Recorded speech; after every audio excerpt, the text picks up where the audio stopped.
for today's video. We are now here in PCA Coffee. So guys, come and try me. Welcome to Santa Cruz, Laguna. Ngayon nga, finally, ay mabibisita na natin ang BCA Coffee. Ilang buwan din namin pinlano na magpunta dito. Yun nga lang, hindi natutuloy. Kung kailangan nyo nga pala ng parking, hindi naman magiging problema kasi napakalawak naman talaga. At sa space naman, sa labas pa lang, ang lawak na ng dining al fresco.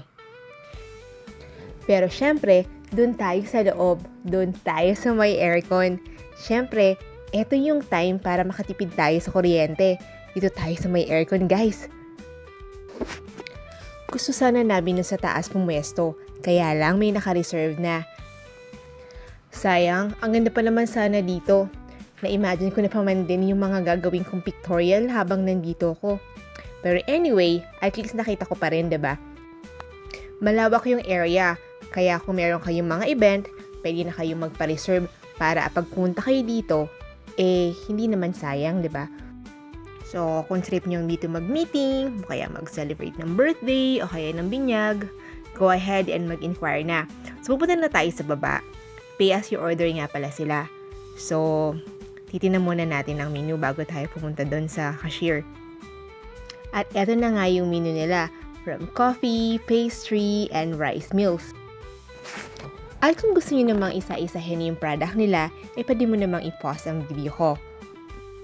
So, ayan, umorder na nga pala kami. Eto yung mga in-order namin. We have salmon salad. Alam mo, ito yung isa sa mga gusto ko. Then we have Caesar salad with chicken. We have seafood marinara. Actually, pares nga kami ng order ni Rio eh. Then we have kori-kohi, and ito yung pinakang favorite ko. They also have mango smoothies. Ang kagandahan is talagang fresh na fresh siya. We have almond Nutella croffle. Meron tayong dark choco. And meron din tayong croissant plain. O ayan na, eto na yun. Mag-picture-picture na tayo. Pang Instagram na ite! Maganda in fairness. Maganda yung presentation nila. And for me, masarap naman yung mga food. Lalong-lalo na yung coffee. Grabe. Must try. Second time ko pala na makakatikim ng iced coffee na parang Japanese style. Pero I can say na mas masarap ito kesa dun sa una kong natikman. So ayan, yung coffee, siya yung ice. And then ilalagay lang natin dito yung milk niya, and then meron sila dito na sugar syrup. So ayan, then we will mix it together, and yun na yun. Masarap na siyang inumin. Refreshing na talaga. Actually, pagkainom ko, na good vibes talaga ako. Hindi ko ma-explain, pero pagdating sa iced coffee, I think eto na yung favorite ko as of now.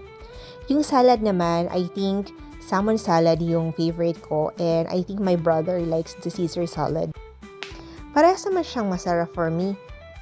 Yun nga lang, mas trip ko lang yung lasa ng salmon salad. Sa seafood marinara naman, okay din naman siya. Happy naman ako dahil may shrimp at scallops. Sakto din yung timing namin. Mga around 2:30 na yata kami nakarating. So, saktong oras lamang para sa snack. By the way, gusto ko nga pala yung watermelon smoothies nila. Napaka-fresh, lasang-lasa.